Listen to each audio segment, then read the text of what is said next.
തിരുവചനം തിരുവചനം. ഈശോ മിശിഹായ്ക്ക് സ്തുതിയായിരിക്കട്ടെ.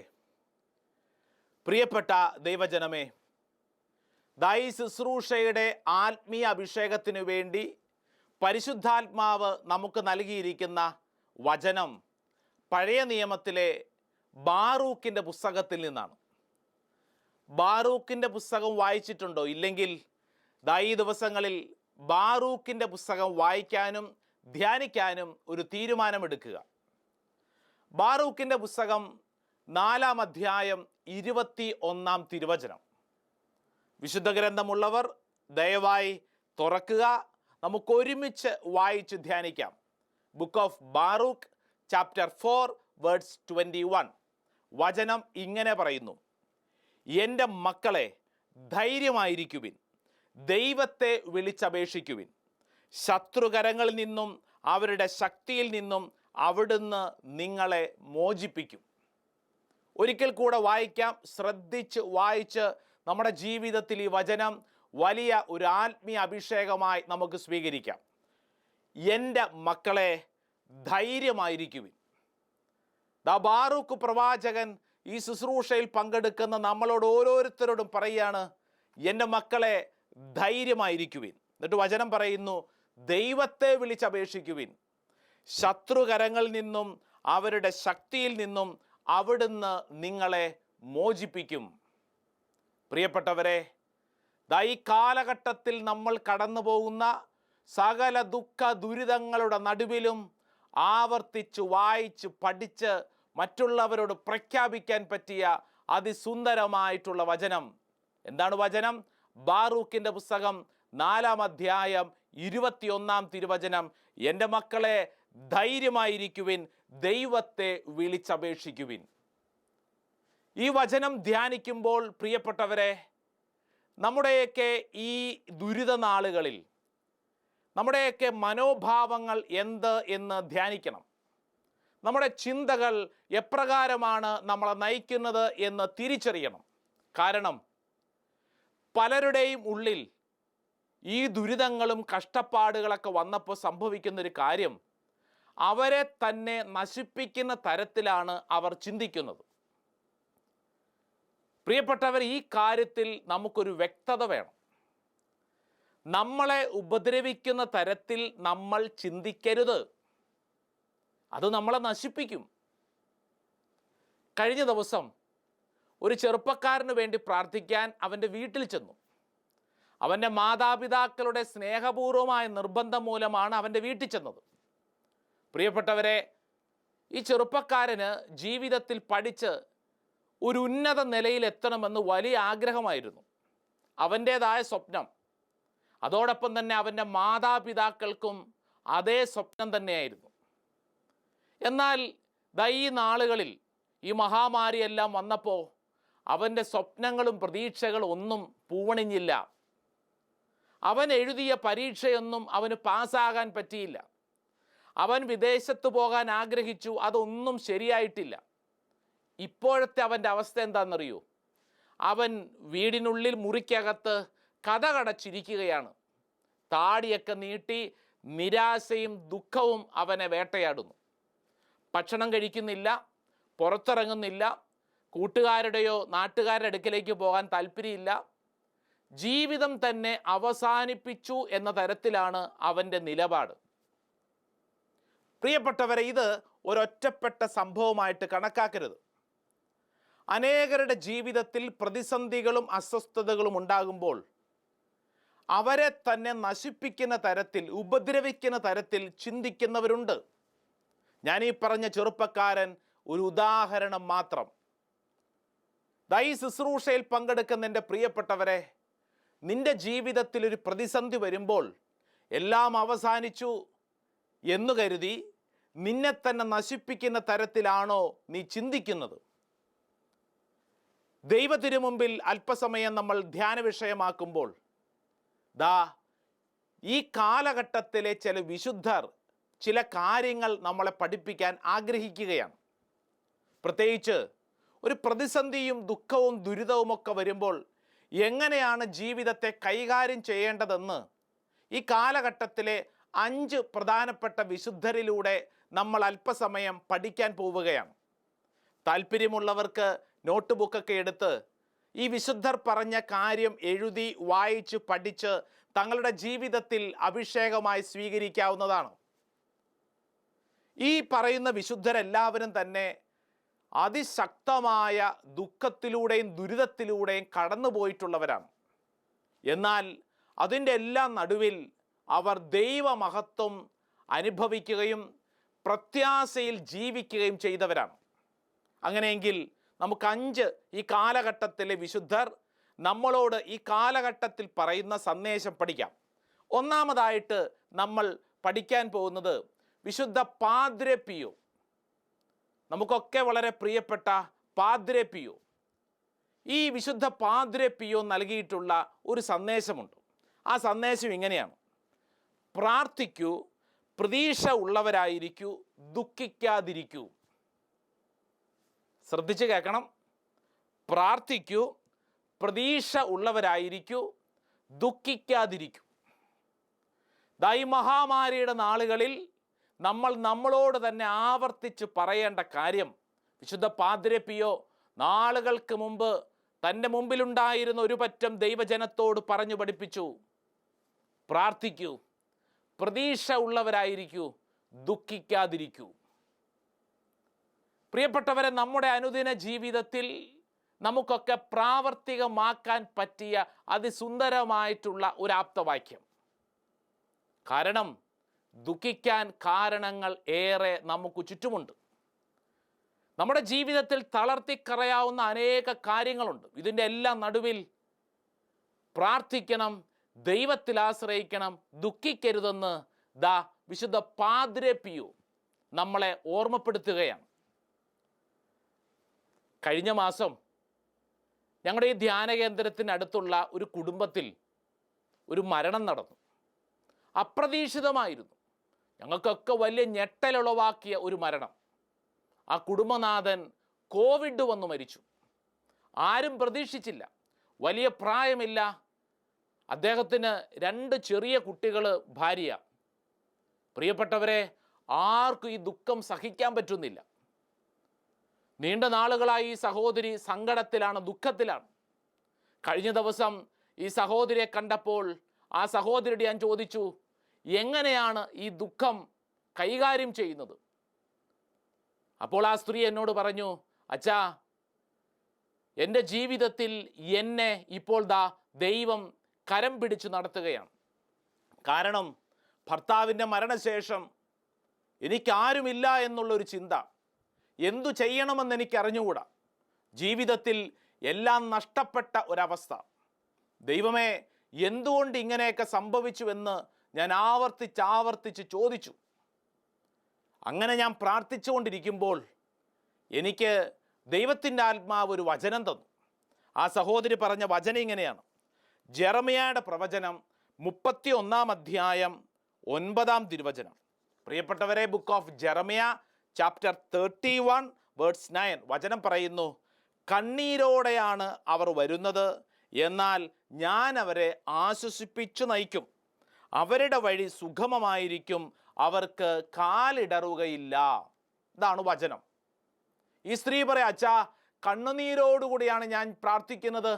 എന്നാൽ ഞാൻ പ്രാർത്ഥിച്ചപ്പോൾ പരിശുദ്ധാത്മാവി വചനം നൽകി. അപ്പോൾ മുതൽ എൻ്റെ ഉള്ളിൽ അതിശക്തമായ ഒരു പ്രകാശം വ്യാപരിക്കാൻ തുടങ്ങി. എനിക്കൊരു കാര്യം ബോധ്യപ്പെട്ടു: എൻ്റെ ഭർത്താവ് സ്വർഗത്തിലായിരുന്നു കൊണ്ട് ഞങ്ങളുടെ കുടുംബത്തിന് വേണ്ടി മധ്യസ്ഥം വഹിക്കുകയാണ്. എൻ്റെ ജീവിതത്തിൽ ഞാൻ ഒറ്റയ്ക്കല്ല. ഈ സഹോദരി ആവർത്തിച്ച് പറഞ്ഞത് ജീവിതത്തിൽ ദൈവം നടത്തുന്ന ചില വഴികളെ കുറിച്ചാണ്. റോമാക്കാർക്ക് എഴുതിയ ലേഖനം 5-ാം അധ്യായം 5-ാം തിരുവചനം, Saint Paul's letter to Romans chapter 5 verse 5 വചനം പറയുന്നു, പ്രത്യാശ നമ്മെ നിരാശരാക്കുന്നില്ല, കാരണം നമുക്ക് നൽകപ്പെട്ടിരിക്കുന്ന പരിശുദ്ധാത്മാവിലൂടെ ദൈവത്തിൻ്റെ സ്നേഹം നമ്മുടെ ഹൃദയങ്ങളിലേക്ക് ചൊരിയപ്പെട്ടിരിക്കുന്നു. പ്രിയപ്പെട്ടവരെ, ഈ സന്ദേശം കേട്ടുകൊണ്ടിരിക്കുമ്പോൾ നീ ചിന്തിക്കേണ്ടത് നിന്റെ ചിന്തകളെ എന്താണ് നിയന്ത്രിക്കുന്നത് എന്നുള്ളതാണ്. നിരാശപ്പെടുന്ന ചിന്തകൾ നമ്മൾ ചിന്തിച്ചുകൊണ്ടിരുന്നാൽ നമ്മൾ സാവധാനം അസ്വസ്ഥതയിലേക്ക് പോവുകയുള്ളൂ, തകർക്കപ്പെടും.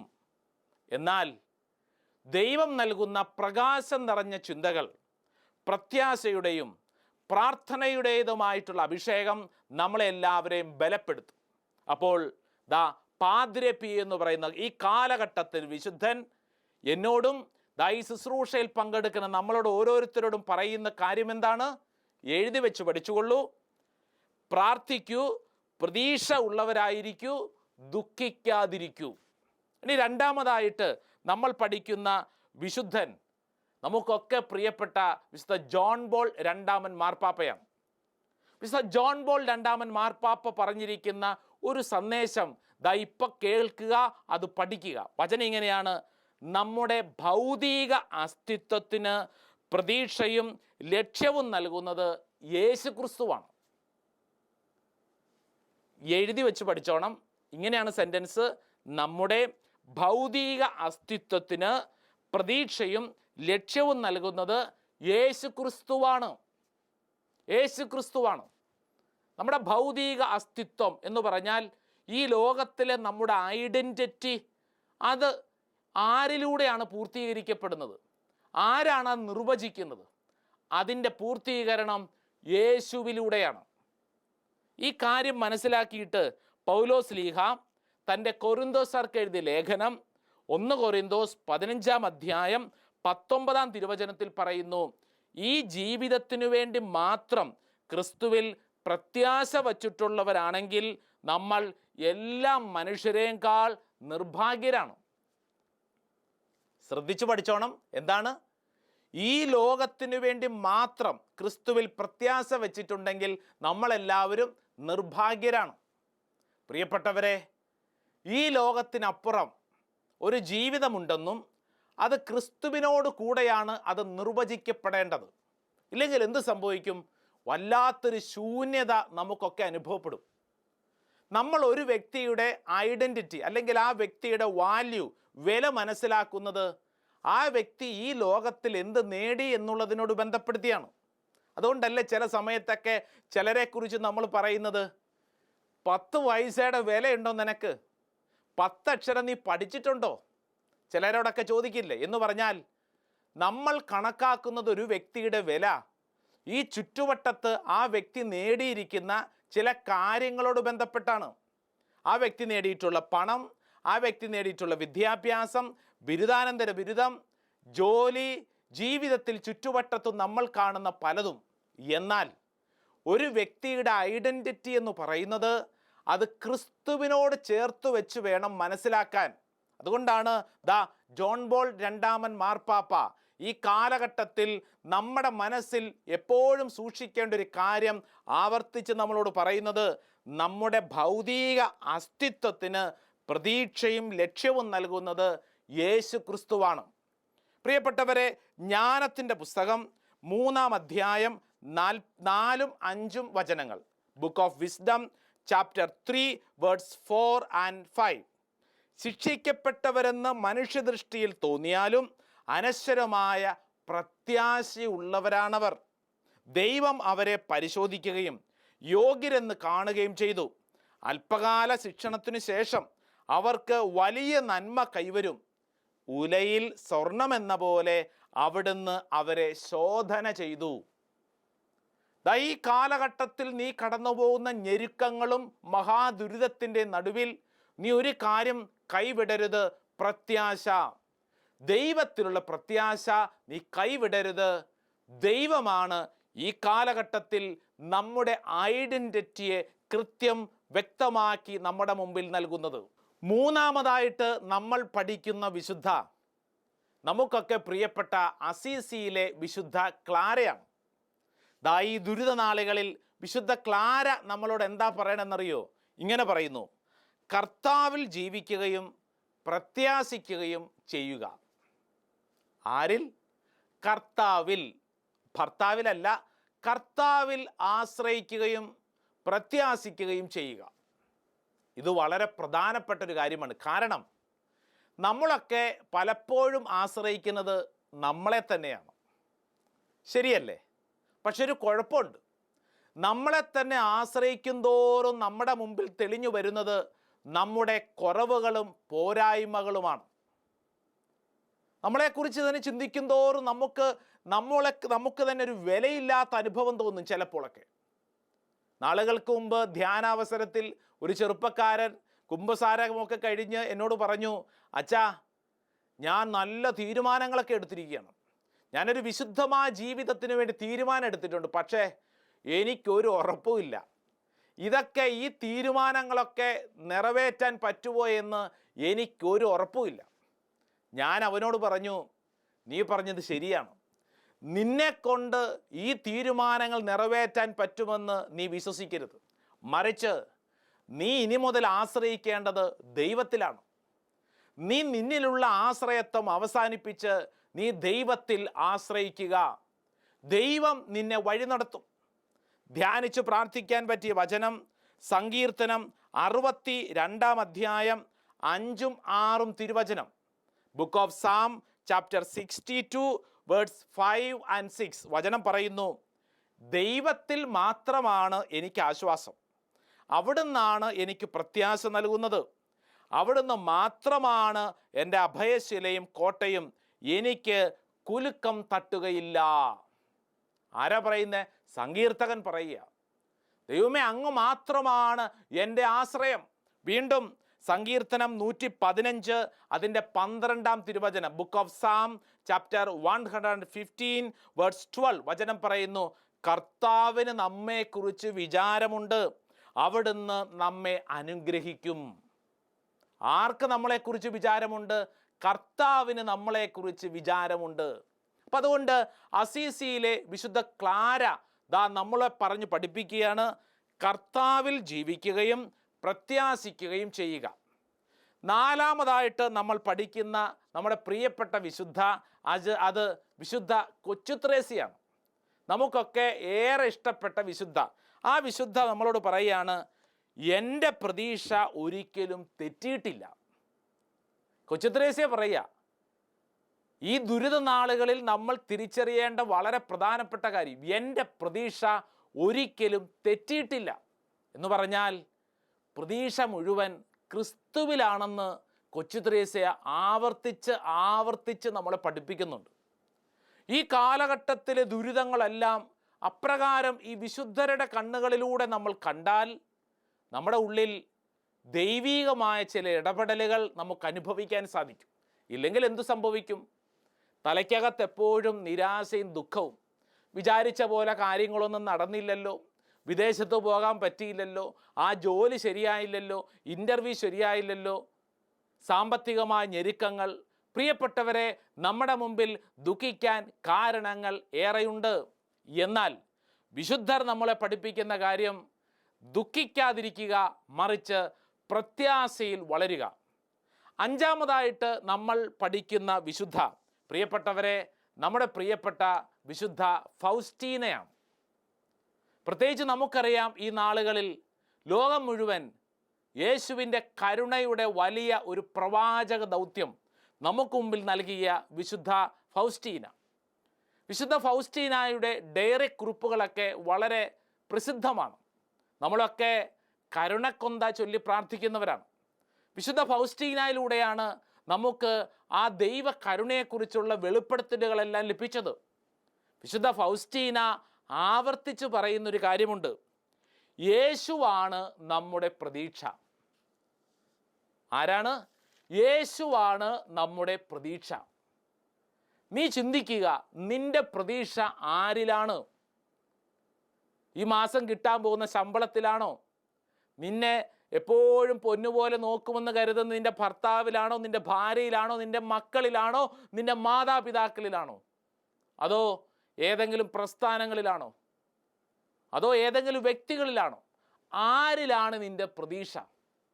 പ്രിയപ്പെട്ടവരെ, വിശുദ്ധ ഫൗസ്റ്റീന പറയുന്നത് യേശുവിലാണ് എൻ്റെ പ്രതീക്ഷ. കൃത്യം വ്യക്തം, അതിൽ യാതൊരു കോംപ്രമൈസുമില്ല. എൻ്റെ പ്രതീക്ഷ മുഴുവൻ അത് യേശുവിലാണ്. ഈ ദുരിത നാളുകളിൽ നമുക്ക് ആവർത്തിച്ച് പറയേണ്ട കാര്യം അതുതന്നെയാണ്. ചിലരുടെയൊക്കെ സങ്കടം, വാക്സിൻ എടുത്തിട്ടും വീണ്ടും കൊറോണ വരുന്നു. ഈ വാക്സിൻ എടുക്കേണ്ട ആവശ്യമുണ്ടോ? ഈ വാക്സിൻ ഒറിജിനലാണോ? എന്തെല്ലാം പ്രശ്നങ്ങളാണ്. രണ്ടാം വേവ് കഴിഞ്ഞു, തേർഡും മൂന്നാമത്തെ തരംഗം വരുന്നു. അതോടൊപ്പം തന്നെ പലതരത്തിലുള്ള രോഗപീഠകൾ അനുഭവിക്കുന്നു. ഇതെല്ലാം എവിടെ ചെന്ന് അവസാനിക്കും? ഇതിൻ്റെ എല്ലാം നടുവിൽ ചോദ്യം, നിന്റെ പ്രതീക്ഷ ആരിലാണ്?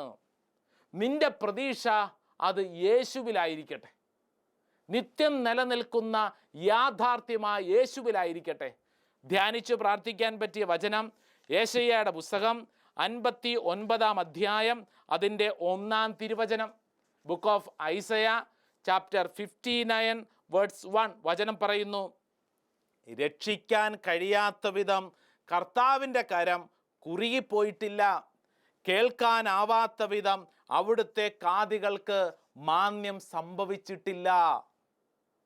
നീ ഒരുപക്ഷെ ചിന്തിക്കും, ആരെന്നെ രക്ഷിക്കും? ഇനി എങ്ങനെ ജീവിക്കും? വചനം നിനക്ക് നൽകുന്ന ഉറപ്പ് എന്തുറപ്പാ? രക്ഷിക്കാൻ കഴിയാത്ത വിധം കർത്താവിൻ്റെ കരം കുറുകിപ്പോയിട്ടില്ല. ആഗ്രഹിച്ച് വിശ്വസിച്ച് ഈ വചനം നമുക്ക് നമ്മളോട് തന്നെ പറയും, എൻ്റെ ദൈവത്തിൻ്റെ കരം കുറുകിപ്പോയിട്ടില്ല, കേൾക്കാനാവാത്ത വിധം അവിടുത്തെ കാതുകൾക്ക് മാന്യം സംഭവിച്ചിട്ടില്ല. നിന്റെ പ്രാർത്ഥന ദൈവം കേൾക്കുന്നു, തക്ക സമയത്ത് ഉത്തരം നൽകും. അതുകൊണ്ട് ഈ ശുശ്രൂഷ സമയത്ത് ഏതെങ്കിലും വിഷയത്തിൽ, ശ്രദ്ധിച്ചോണം, ഏതെങ്കിലും വിഷയത്തിൽ നിരാശ, ദുഃഖം, അസ്വസ്ഥത, ആകുലത, അങ്ങനെ നെഗറ്റീവായ ഏതെങ്കിലും കാര്യങ്ങളിൽ പെട്ട് ഇനി ഒരു പ്രതീക്ഷയുമില്ല എന്ന് ചിന്തിക്കുന്നവരുണ്ടെങ്കിൽ ഇത് നിനക്ക് വേണ്ടി പരിശുദ്ധാത്മാവ് പറഞ്ഞു നൽകുന്ന വചനമാണ്. ഇപ്പോൾ വചനം പഠിച്ചില്ലേ? യെശയ്യായുടെ പ്രവചനം 59 വചനം 1. വീണ്ടും ഉണ്ട് വചനം, യോഹന്നാൻ്റെ സുവിശേഷം 14 അധ്യായം 1 തിരുവചനം. Saint John's gospel chapter 14 words 1 വചനം പറയുന്നു, നിങ്ങളുടെ ഹൃദയം അസ്വസ്ഥമാകേണ്ട, ദൈവത്തിൽ വിശ്വസിക്കുവിൻ, എന്നിലും വിശ്വസിക്കുവിൻ. നിങ്ങളുടെ ഹൃദയം അസ്വസ്ഥമാകേണ്ട. പ്രിയപ്പെട്ടവരെ, നമ്മളോട് പറയുക, അസ്വസ്ഥമായ ഹൃദയത്തോടുകൂടെ ജീവിക്കുന്ന പ്രിയപ്പെട്ട സഹോദര സഹോദരി, നീ ശാന്തമാവുക. എന്നിട്ട് എന്തു ചെയ്യണം? ദൈവത്തിൽ വിശ്വസിക്കണം. ആ വിശ്വാസമാണ് നമ്മളെ നയിക്കുന്ന ചാലക ശക്തി. പ്രിയപ്പെട്ടവരെ, പഴയ നിയമത്തിലെ മനോഹരമായിട്ടുള്ളൊരു പുസ്തകമാണ് ദാനിയേലിൻ്റെ പ്രവചനം. ദാനിയേലിൻ്റെ പ്രവചനം വായിച്ചിട്ടില്ലാത്തവർ ആ ചെറിയ പുസ്തകം ഒന്ന് വായിക്കുക. ദാനിയേൽ എന്ന് പറയുന്ന പ്രവാചകൻ കടന്നുപോയ കഷ്ടത, ദുരിതം, ആ ദുരിതത്തിൻ്റെ നടുവിൽ എങ്ങനെ ദൈവം ദാനിയേലിനെ ചേർത്ത് പിടിച്ചു. ദാനിയേൽ ഈ വലിയ ആത്മീയ രഹസ്യം ലോകത്തെ പഠിപ്പിക്കുന്നുണ്ട്. ദാനിയേലിൻ്റെ പുസ്തകം 14 അധ്യായം 38 തിരുവചനം. Book of Daniel chapter 14 words 38 വചനം പറയുന്നു, ദൈവമേ, അങ്ങ് എന്നെ ഓർമ്മിച്ചിരിക്കുന്നു, അങ്ങേ സ്നേഹിക്കുന്നവരെ അങ്ങ് ഉപേക്ഷിച്ചിട്ടില്ല. എന്താണ് കാര്യം? ദാനിയേൽ പറയുകയാണ്. ദാനിയേൽ എന്താ പറയുന്നത്? ദൈവമേ, അങ്ങ് എന്നെ ഓർമ്മിച്ചിരിക്കുന്നു. കഷ്ടതയുടെ നടുവിൽ, എല്ലാം തികഞ്ഞിരിക്കുമ്പോഴൊന്നും അല്ല, പട്ടിണിയുടെ നടുവിൽ, ജീവിതത്തിൽ ഇനി എന്തു ചെയ്യണമെന്നറിയാതെ അസ്വസ്ഥതപ്പെട്ടിരിക്കുമ്പോൾ ദാനിയേൽ പറയുക, ദൈവമേ, അങ്ങ് എന്നെ ഓർമ്മിച്ചിരിക്കുന്നു. എന്നിട്ട് പറയുന്നത് എന്താ? അങ്ങേ സ്നേഹിക്കുന്നവരെ അങ്ങ് ഉപേക്ഷിച്ചിട്ടില്ല.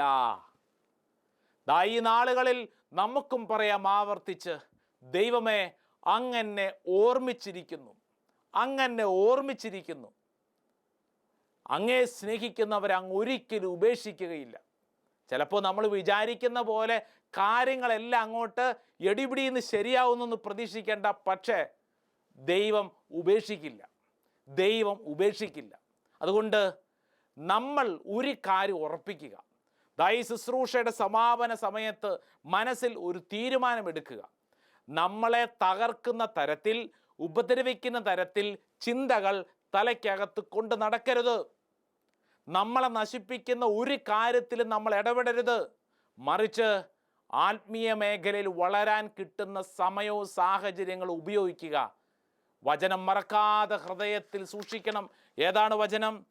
ബാറൂക്കിൻ്റെ പ്രവചനം 4-ാം അധ്യായം 21-ാം തിരുവചനം.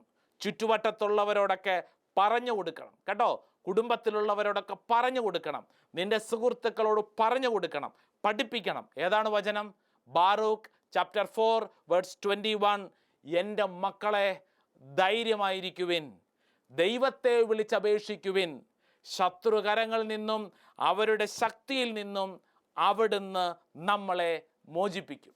ഈ വചനത്തിൻ്റെ അത്ഭുത ശക്തി സകലരിലും നിറയപ്പെടട്ടെ എന്ന് ആശംസിക്കുകയും പ്രാർത്ഥിക്കുകയും ചെയ്യുന്നു. ദൈവം നമ്മളെ ശക്തിപ്പെടുത്തട്ടെ. ആമേൻ.